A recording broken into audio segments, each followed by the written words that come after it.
കുറേ ദിവസമായിട്ട് വിചാരിക്കുന്നൊരു കാര്യമാണ് കളർ പേപ്പർ വെച്ച് എന്തെങ്കിലും ഒരു അംഗം കുറിച്ചാലോ എന്നുള്ളത്. പക്ഷേ എനിക്ക് കാര്യമായ റീച്ച് ഉണ്ടാകില്ല എന്നറിയെങ്കിലും എനിക്ക് ഈ ഒരു വർക്ക് ചെയ്തെടുക്കാനുള്ള താല്പര്യം കൊണ്ട് ഇനി ഞാൻ അങ്ങനെ ചെയ്തെടുത്തിട്ടുണ്ട് കേട്ടോ. സത്യം പറഞ്ഞു കഴിഞ്ഞാൽ സിമ്പിളായിട്ടുള്ള ഒരു വർക്കാണ്. ഇതുപോലെ നമുക്ക് ഇഷ്ടമുള്ള കളറിൽ 2-3 കളർ ചൂസ് ചെയ്തിരിക്കാം. ഞാനിവിടെ 2 കളർ ചൂസ് ചെയ്യുന്നുണ്ട്, ഒരു ബ്ലാക്കും അതേപോലെ തന്നെ യെല്ലോ കളറും. എനിക്ക് വൈറ്റ് ആയിരുന്നു താല്പര്യം എന്നുണ്ടെങ്കിലും കിട്ടിയ കളർ പിന്നെ ചൂസ് ചെയ്യല്ലാതെ പാകമില്ലാത്തതുകൊണ്ട് പിന്നെ ആ കളർ എടുത്തിട്ടുണ്ട് കേട്ടോ. അപ്പോൾ ഇതുപോലെ ഒന്ന് ആക്കിയെടുത്തതിന് ശേഷം നമ്മൾ ഇതുപോലത്തെ കുറേ എണ്ണം ഉണ്ടാക്കിയെടുക്കുന്നുണ്ട്. കുറേ എണ്ണം എന്ന് പറയുമ്പോൾ ഇങ്ങനത്തെ മഞ്ഞ ഒരു 8 എണ്ണം, കറുപ്പ് 8 എണ്ണം, പിന്നെ കറുപ്പും മഞ്ഞയും ചെറുതുകൾ ഒരു 8 എണ്ണം വെച്ചിട്ടും അങ്ങനെ എടുത്തിട്ടുണ്ട് കേട്ടോ. ശേഷം ഇതുപോലെ നമ്മൾ ഒക്കെ ഒന്ന് ഒട്ടിച്ച് ലെവലാക്കി കൊടുക്കുന്നുണ്ട് കേട്ടോ. മുകളിൽ കണ്ണാടി വെക്കണം എന്നൊരാഗ്രഹം ഉണ്ടായിരുന്നു എന്നുണ്ടെങ്കിലും കണ്ണാടി കിട്ടാൻ വേറെ വഴിയില്ലാത്തതുകൊണ്ട് നമുക്ക് കിട്ടിയ ഒരു സാധനം വെച്ച് നമ്മൾ അഡ്ജസ്റ്റ് ചെയ്യുന്നുണ്ട്.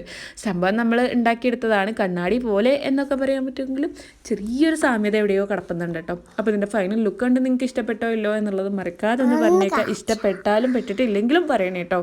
അപ്പോൾ അടുത്തൊരു കുഞ്ഞു വീഡിയോ കാണുമ്പോഴേക്കും ബൈ ബൈ.